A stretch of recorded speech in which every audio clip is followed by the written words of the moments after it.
할렐루야. 한 주간도 평안하셨습니까? 요 며칠 전에 저희 어머니가 허리 수술을 받으셨어요. 그래서 제가 지난주에 서울에 올라가서 어머니 병원 입원시켜드리고 그리고 허리 수술 잘 받고 목요일에 올라왔습니다. 시술인데 시술은 성공적으로 잘 되었습니다. 여러분, 저희 어머니가 속히 회복될 수 있도록 기도해 주시기 바랍니다. 어머니 보호자로 어머니 옆에 며칠 동안 있으면서 어머니 나이가 한 79세인데 자식된 도리를 다하지 못한 죄송스러운 마음과 함께 나도 한 20년, 30년 후에는 저렇게 병들고 또 노쇠하고 그리고 몸도 여기저기 고장이 나고 늙겠지라는 좀 생각을 하면서 마음이 좀 찹찹하더라고요.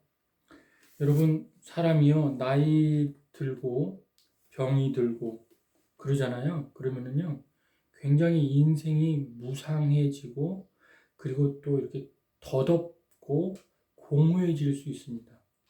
그런데 여러분, 그런 마음과 생각은요, 가져서는 안 됩니다. 그걸 자연스럽게 받아들여서는 안 됩니다. 왜 공허해지죠? 왜 인생이 무상하죠? 우리 예수 믿는 사람들은요, 매일매일 새로운 마음으로 새 날을 맞이해야 되고요. 늘 천국에 소망을 두어야 되고요.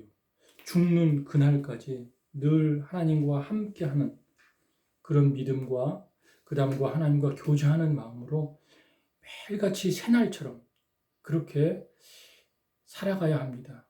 그런 마음 자세가 그리스도인들의 마음 자세예요. 공허해질 수가 없어요. 인생이 더더운 거 아니에요. 무상한 거 아닙니다.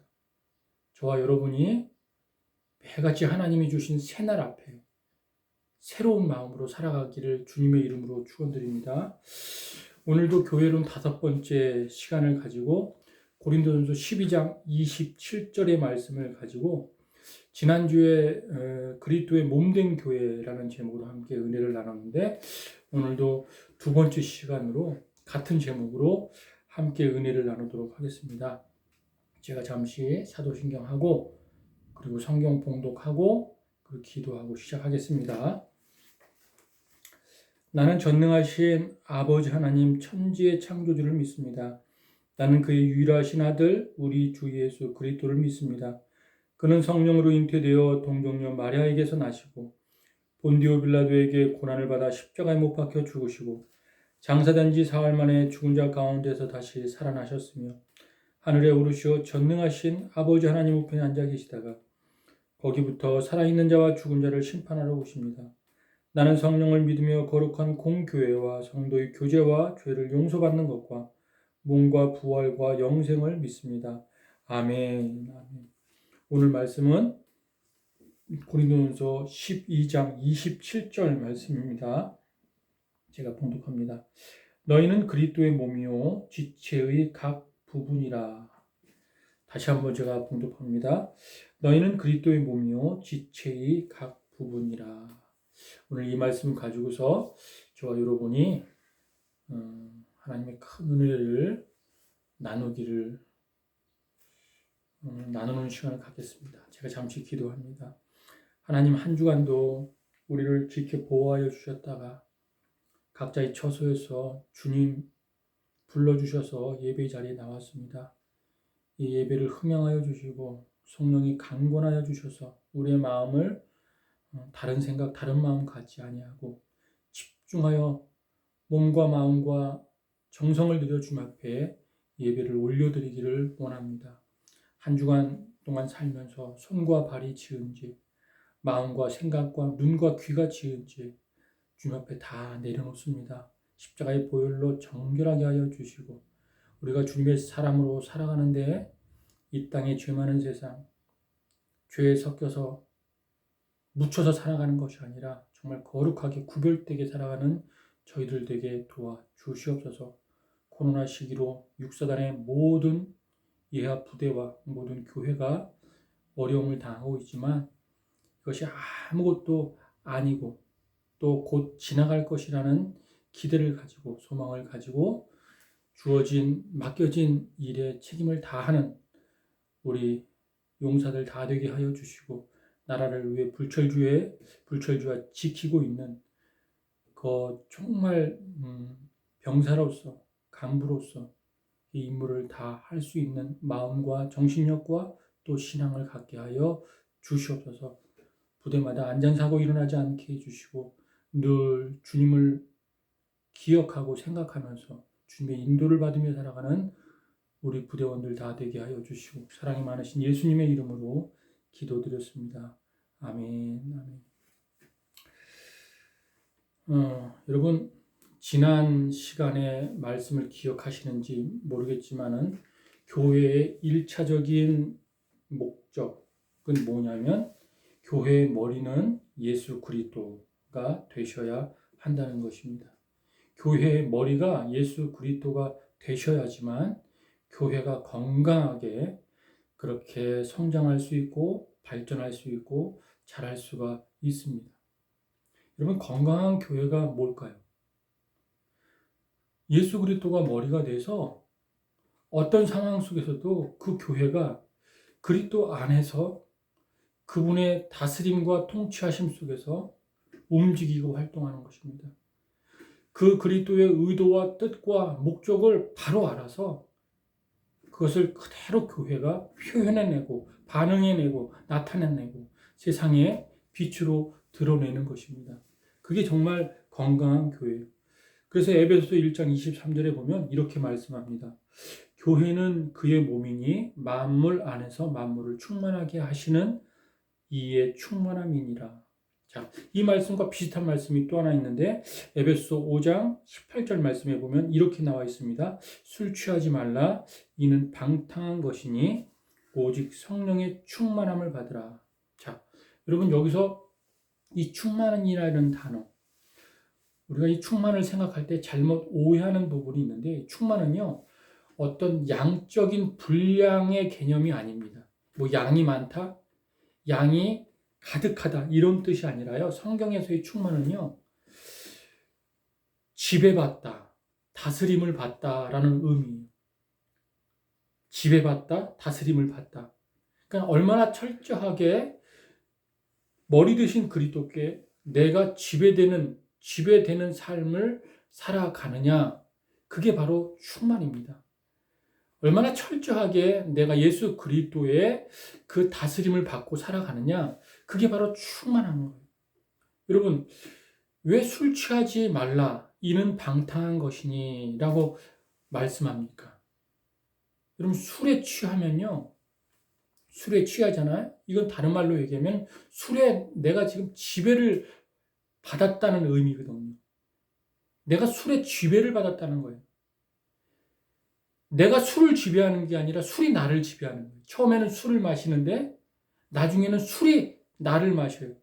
그래가지고 술이 내 안에 있는 욕망을 부추기고 내 안에 있는 내 육체의 말초신경을 부추기고 또 내 안에 있는 모든 생각을 혼미하게 해가지고 나를 지배해 나가니까 그 사람이 술 취해서 방탕해지는 거예요. 똑같습니다. 성령의 충만함도 아주 철저하게 성령이 나를 지배해 가는 거예요. 여러분 사복음서에 보면은 예수님은 성령이 충만한 분이었습니다. 그래서 성령이 주님을 광야로 인도하세요. 주님이 광야로 나가세요. 성령이 주님을 40주야 금식하게 하십니다. 그래서 예수님이 성령의 인도로 40주야를 금식하세요. 그리고 성령이 예수님을 마귀의 시험 받게 하세요. 그래서 마귀의 시험을 받으세요. 근데 또 성령이 그 시험을 이기게 하세요. 그래서 주님이 마귀의 시험을 이기십니다. 그러니까 예수님은 성령에 의한 사람이에요. 성령의 뜻과 성령의 계획과 성령의 목적을 따라서 그렇게 살아가는 분이었습니다. 그러니까 그분 안에는 성령의 충만함이 있었어요. 여러분 십자가 지시기 전날 겟세마네 동산에서 예수님이 기도하시잖아요. 기도할 때 예수님의 의지와 육체는요, 십자가 지기 싫었어요. 십자가 지는 것이 무서웠어요. 그래서 아버지께 어떻게 기도합니까? 아버지, 이 잔을 내게서 옮겨 주시옵소서. 이렇게 기도합니다. 그런데 계속 기도하면서 주님이 그 성령의 강건하심과 성령의 가장 임재하심을 쫓아 기도할 때 기도의 고백이 바뀌어지는데, 아버지가 원하시면 아버지 뜻대로 하시옵소서 하고서 십자가의 길을 떠나십니다. 이게 바로 성령 충만이에요. 철저하게 성령의 다스림을 받고 지배를 받는 것. 그런데 이 땅의 문제는 뭐냐? 우리 인류의 문제는 뭐냐? 모든 이 세상의 인류의 비극과 아픔은 어디에서 발단이 되었느냐? 바로 하나님과 첫사람인 아담이 그 관계가 단절된 데에서부터 인류의 비극은 시작되었습니다. 인류의 아픔은 시작되었습니다. 생명의 원초적인 공급이 끊어졌다는 말입니다.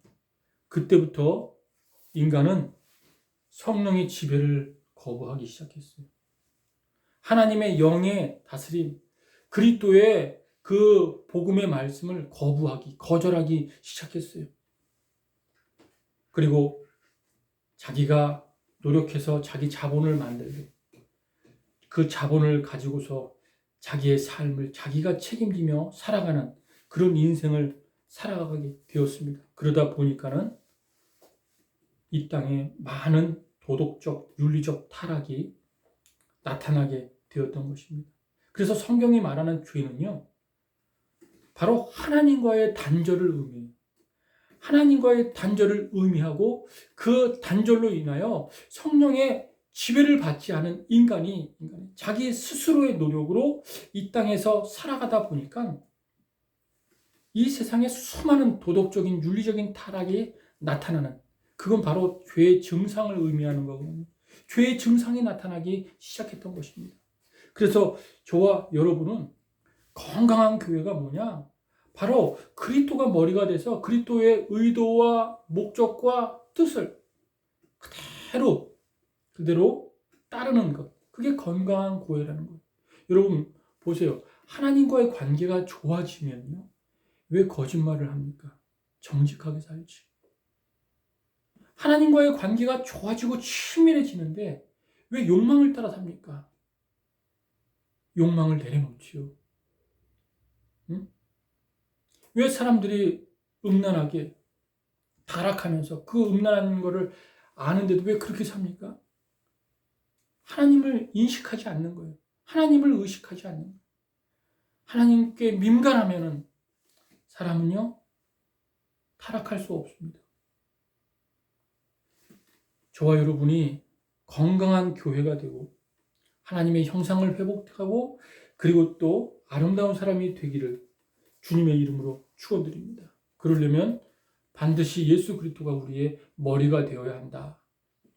그게 첫 번째 말씀이고, 자, 두 번째로는 예수 그리스도가 머리가 된 게 교회라면은 교회는 뭐냐? 바로 그리스도의 몸입니다.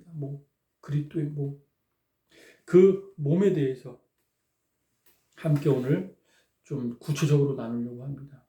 교회는요, 재정의 힘으로 교회가 돌아가는 거 아니고요. 어떤 권력 있는 사람, 말빨 센 사람의 힘으로 어떤 모임이나 단체에 의해서 교회가 돌아가는 거 아닙니다. 만약 그게 교회가 그렇게 돌아가면은 그건 더 이상 교회로 볼 수 없고요. 그저 그냥 사교 집단에 불과한 것입니다. 그래서 오늘 저와 여러분 두 번째로 그리스도의 몸에 대해서 함께 나누기를 원하는데, 오늘 본문 27절 말씀을 제가 읽겠습니다. 너는 그리스도의 몸이요 지체의 각 부분이라. 너희는 그리스도의 몸이요 지체의 각 부분이라. 근데 이 고린도전서 이 전체 12장 전체가 교회에 대한 말로 집약되어 있는데 12장 14절 20절 말씀을 제가 한번 또 읽어드리겠습니다.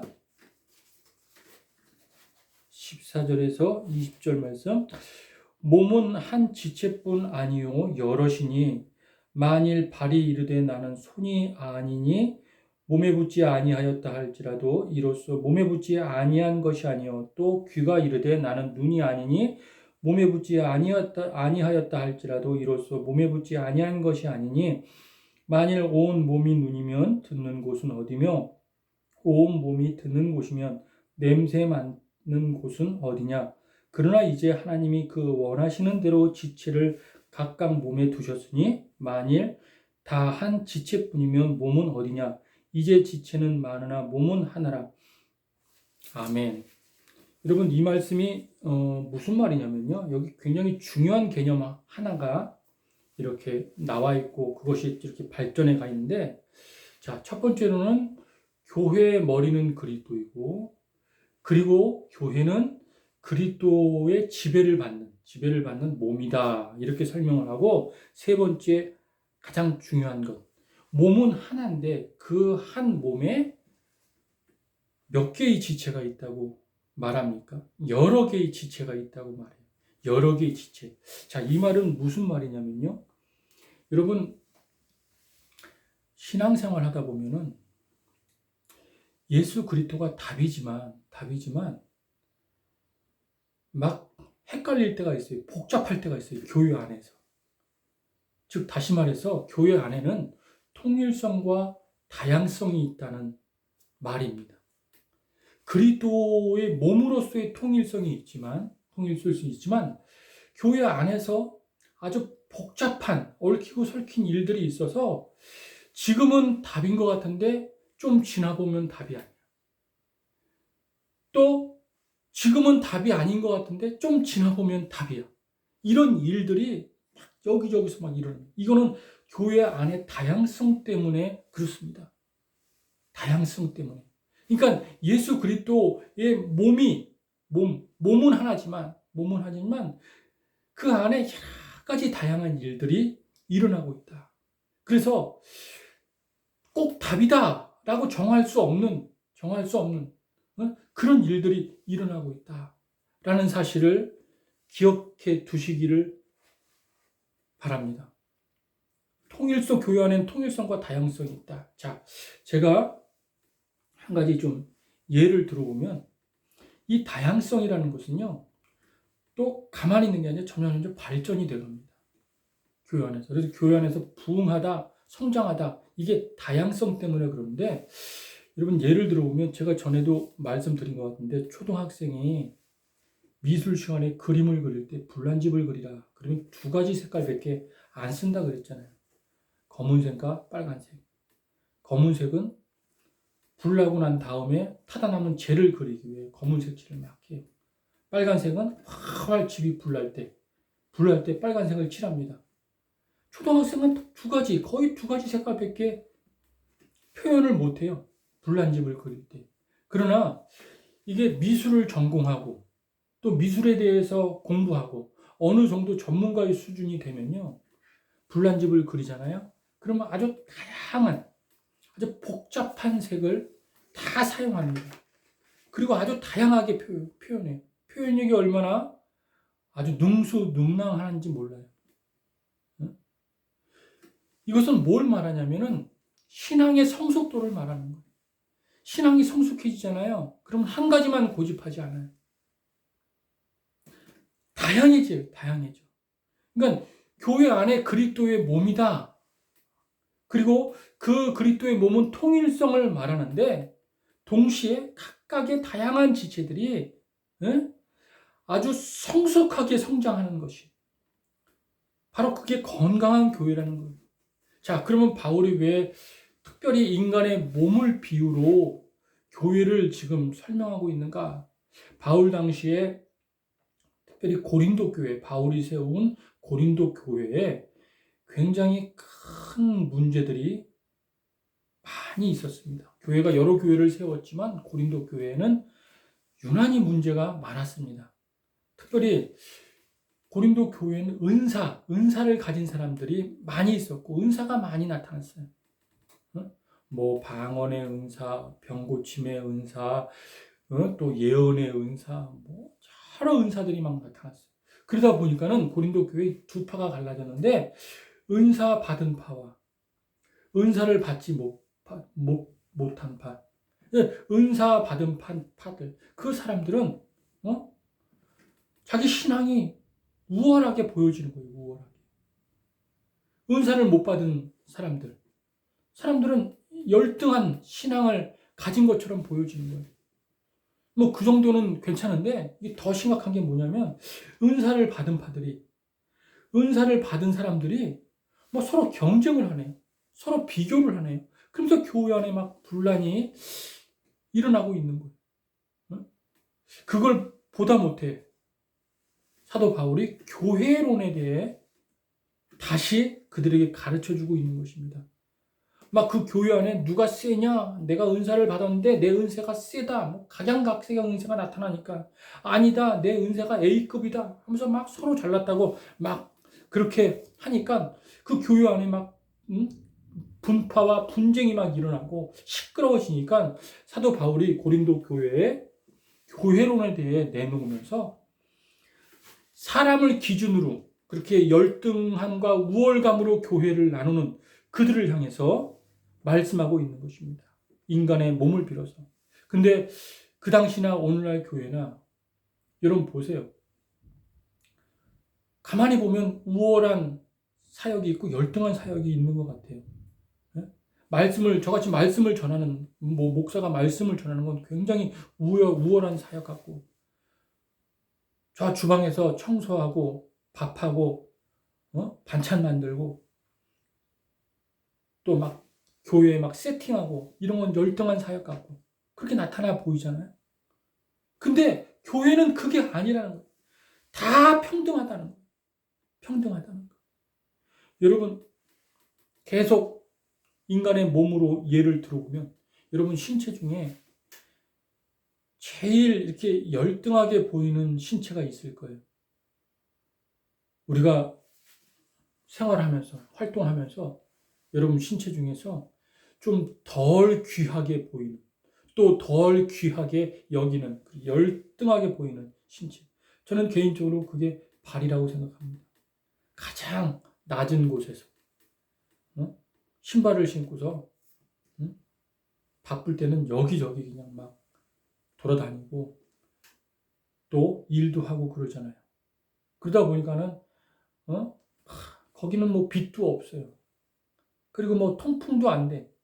막 냄새도 나고 막 꼬랑내도 나고, 그리고 무거운 몸을 다 받치고서 막 다녀야 되니까 얼마나 열등해요. 덜 귀해요. 그러다 보니까 저도 제 발을 이렇게 보면은 뭐 각질도 생기고요. 그리고 뭐 발냄새도 나고, 참 형편이 없더라고요. 근데 여러분 보세요. 어느 날 발이 정말 내가 참다 못해 도저히 못 참겠다. 어떻게 나를 이렇게 대우하냐. 나 더 이상 이런 식으로 나를 대접하는 거 난 용납 못하겠다. 나 파업한다. 나 안 한다. 해가지고 발이 그 역할을 다하지 못해 봐봐요. 아무리 몸이 건강하고 잘나서도요. 발이 없으면 어디 다니지 못하잖아요. 어딜 다니겠어요. 발이 파업해버리고 그냥 나 일 안 한다. 나 책임 다 안 한다. 그러면 아무것도 아닌 거예요. 그것처럼 교회 안에는 덜 귀하게 보이는 것, 또 귀하게 보이는 것, 우월하게 보이는 것, 열등하게 보이는 게 그게 보여질 수 있지만 그렇지 않다는 거예요. 다 귀하고 다 똑같고 다 평등하다는 거예요. 그것을 사도 바울이 말해주고 있는 것입니다. 또 그게 건강한 교회라는 것입니다.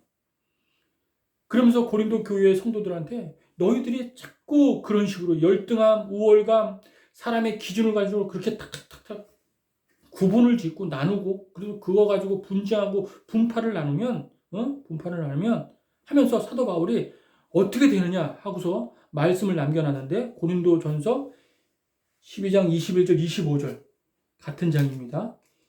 21절에서 25절 제가 읽어드릴게요. 눈이 손들어 내가 너를 쓸 데가 없다 하거나 또한 머리가 발들어 내가 너를 쓸 데가 없다 하지 못하리라. 그뿐 아니라 더 약하게 보이는 몸의 지체가 도리어 요긴하고 우리가 몸에 덜 귀히 여기는 그것들을 더욱 귀한 것으로 입혀주며 우리 아름답지 못한 지체는 더욱 아름다운 것을 얻느니라. 그런즉 우리 아름다운 지체는 그럴 필요가 없느니라. 오직 하나님이 몸을 고르게 하여 부족한 지체에게 귀중함을 더하사 몸 가운데서 분쟁이 없고 오직 여러 지체가 서로 같이 돌보게 하셨느니라. 자, 여기 굉장히 중요한 개념 하나가 나오는데 오직 여러 지체가 서로 같이 돌보게 하셨느니라. 응? 유기적 관계. 응? 그러니까 이 말은 무슨 말이냐? 각각 지체가 따로따로 놓으면은 불완전해서 이 땅에서 존재할 수가 없다는 거예요. 서로 유기적 관계 속에서 돌보고 협력하고 또 도와주고 섬기고 그래야 그 공동체가 건강한 공동체로 그 몸이 건강한 몸으로 성장하고 발전할 수 있지 따로따로 떨어뜨려 놓으면 존재할 수가 없다는 거예요. 그렇잖아요. 심지어 머리조차도 그래요. 머리에 안에 뇌가 있지만 이 머리에 이 뼈로 둘려지지 않고 또 머리 숱으로 덮여지지 않고 네? 머리가 아무리 명령하고 지시하고 또 생각하고 또 정보를 입력하고 그런 능력이 있다 할지라도 머리가 이 목이 머리를 받쳐주지 않고 뼈가 머리를 이렇게 보호해주지 않으면 머리가 존재하겠습니까?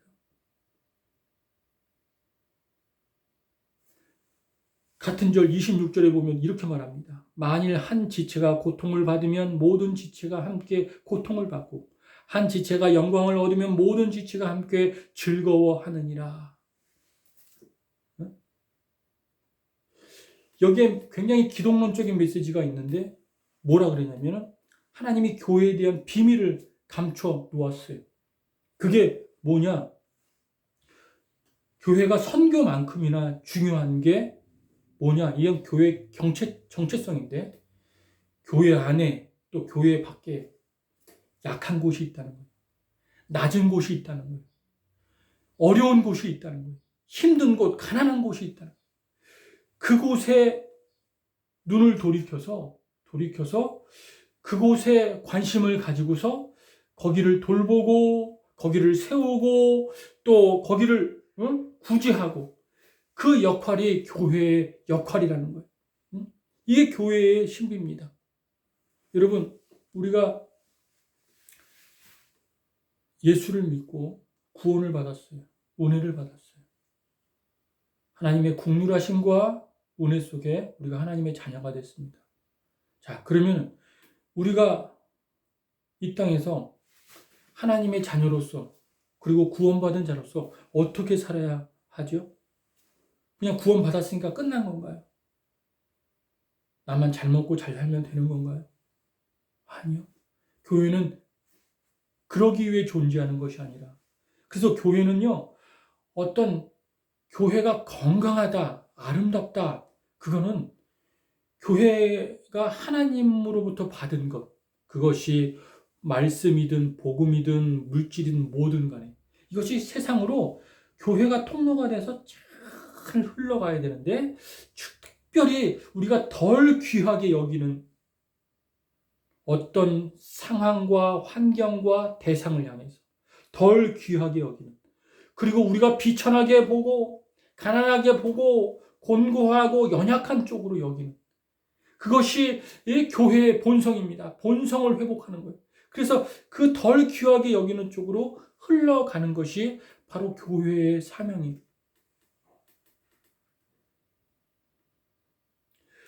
고린도전서 12장 29절 31절 고비 때 또 보면 이렇게 나와 있습니다. 다 사도이겠느냐? 다 선지자이겠느냐? 다 교사이겠느냐? 다 능력을 행하는 자이겠느냐? 다 병 고치는 은사를 가진 자이겠느냐? 다 방언을 말하는 자이겠느냐? 다 통역하는 자이겠느냐? 너희는 더욱 큰 은사를 사모하라. 내가 또한 가장 좋은 길을 너에게 보이리라. 자, 여기 중요한 단어가 있는데 너희는 더욱 큰 은사를 사모하라. 가장 좋은 길을 너희에게 보이리라. 자, 이 말씀이 무슨 말이냐면은 이런 말이에요. 뭐 은사를 사모하려니까 또 은사가 고린도 교회에 너무 많아가지고 그것 때문에 경쟁이 있고 비교하고 그래서 분란이 일어나는데 무슨 또 은사를 사모하나 이렇게 생각할 수 있는데 그런 말이 아니라 은사를 사모하라는 말은 사랑의 은사. 또 여기 가장 좋은 길도 사랑의 은사. 사랑의 은사를 사모해서 우리가 하나님께 받은 그 은혜와 사랑을 가지고서 제일 먼저 볼 게 우리 나보다 덜 귀하게 여기는 거 있죠.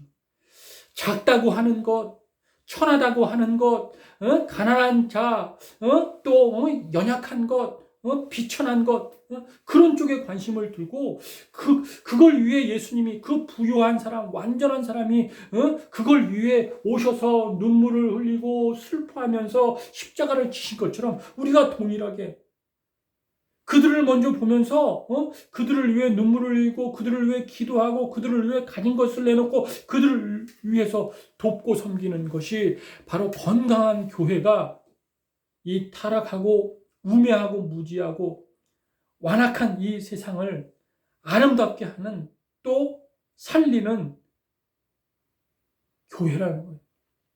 역할이라는 거예요. 우리가 얼마나 많은 하나님의 은혜를 받았습니까? 그 은혜를 우리만 잘 먹고 잘 산다고 하면 썩어요. 골마요. 형편없는 사람이 되는 거예요. 그러나 그 은혜를 나보다 더 가난한 자들, 천하다고 덜 귀하게 여기는 그 대상과 환경에 이렇게 흘려 보낸다면요. 여러분, 교회는 정말 아름다운 교회, 그리고 건강한 교회로 성장하게 돼 있습니다. 주님의 눈물이 있는 곳, 주님의 관심이 있는 곳, 동일하게 우리도 눈물 흘리고 관심을 가지면서 주님으로부터 받은 것이 그쪽으로 흘러가는 우리 어머니 교회가 되기를 주님의 이름으로 축원드립니다. 여러분, 코로나 이 시대에 어떻게 보면은 기회입니다. 기회. 힘든 시기가 우리의 신앙을 보여줄 기회, 교회의 빛이 됨을 보여줄 기회임을 아시고 정말 신실하게 복음을 살아내는 저와 여러분 되길 주님의 이름으로 축원드립니다. 잠시 기도합니다. 하나님, 그리스도의 몸된 교회로